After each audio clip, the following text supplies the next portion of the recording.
CNN projects Joseph R. Biden Jr. is elected the 46th president of the United States. That means we can now project that former Vice President Joe Biden has been elected president.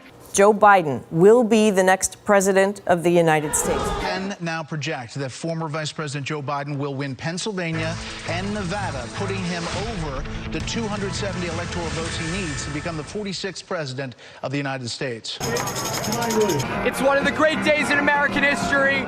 This is what we needed. This is what we've been waiting for. It's a day of celebration. The sun is shining for us. What is your message to the guy in the White House over there? Your time's up.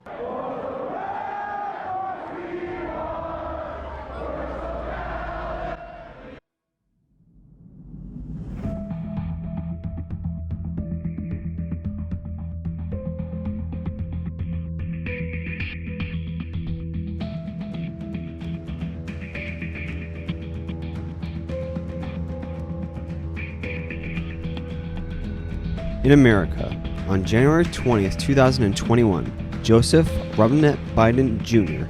was elected as the 46th President of the United States with a count of 306 electoral votes thanks to the help of the hundreds of members in Congress, which consists of 221 Democratic seats to 211 Republican seats, along with 100 seats in the Senate as well. Years later, Americans are facing three big challenges: inflation, border security, and international security. Today, we will take a look at some of these issues and how it appears America is divided amongst its government and its citizens today.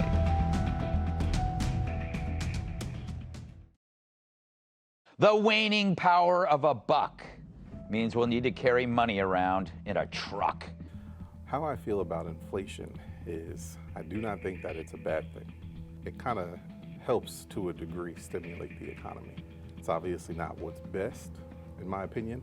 However, there aren't necessarily bad things always about inflation. For instance, if you own a home, obviously with inflation, your home values would go up, so that would be a benefit unto you.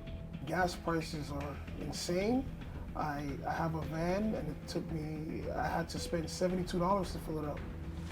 That's a lot of money, and I drive around a lot. So personally, it's affected my life pretty significantly. I'd say that it has helped me to budget a little bit better, budget a little bit more. I gotta write down numbers and just be mindful of my spending, to be honest. Currently, I feel like the market is going through a lot of inflation due to a lot of the political events that are going on in regard to our main sources of oil and gasoline in particular. We're banning all imports of Russian oil and gas and energy. And the fact that we're trying to cut ties with other individuals due to our beliefs on morality and basically trying to make ourselves look better as a country in the eyes of the public, and that's causing inflation. So I feel like that's a big part of it.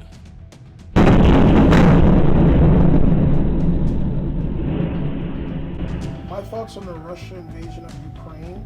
It's sad. You look at the pictures, you see innocent Ukrainians, they have to leave their city. I believe 2.5 million refugees are now, out of the country of Ukraine.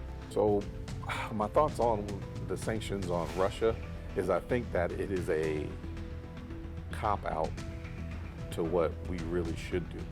The invasion tells me what he thinks of the rest of the leaders of the world. He doesn't fear them. I would have put sanctions in place prior to the invasion. The U.S. had intel that Russia was going to invade. Most people didn't know if it was true or false, but it turned out to be true.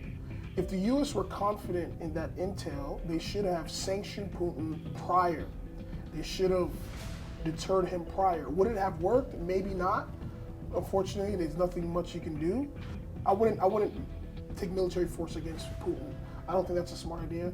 I think Putin will use nukes, and that's the end of the world right there. What we're going to end up doing is bringing about a prejudice towards Russian people, and it's not them.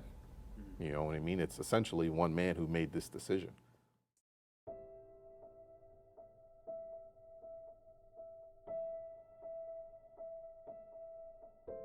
two men were scaling over the 20-foot wall here at the border with ease. Now, the video shows the two men coming down from the top of that fence, apparently with drug bundles attached to their backs.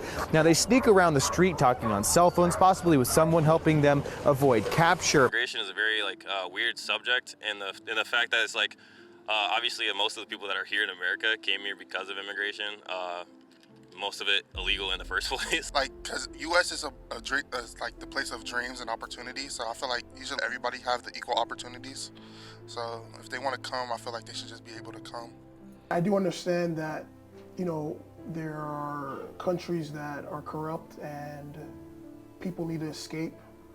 But at the same time, America needs to have some sort of standard for immigration. And if illegal immigrants are taking the jobs of the average worker, that's a problem. It definitely makes it more difficult for everybody else when we do have illegal immigration, because how can we think to even be able to allow people to move here and give them the life that that they deserve as somebody who's migrating to America, without putting them in the same circumstances of being starting from a lower echelon and having to climb up out of poverty because of the situation that they're in, being illegal and all.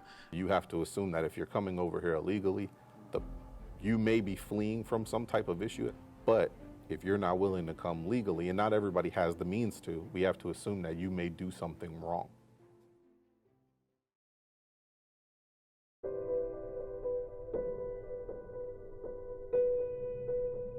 So in closing, we have to ask ourselves, what are the solutions? For inflation, this starts with Congress not spending as much money as it could be agreed upon by numerous Americans across America today. For the border, we would need to build a better immigration system and lower wait times. This would provide a better system for people crossing the Mexican-American border and helping our border security officials as well.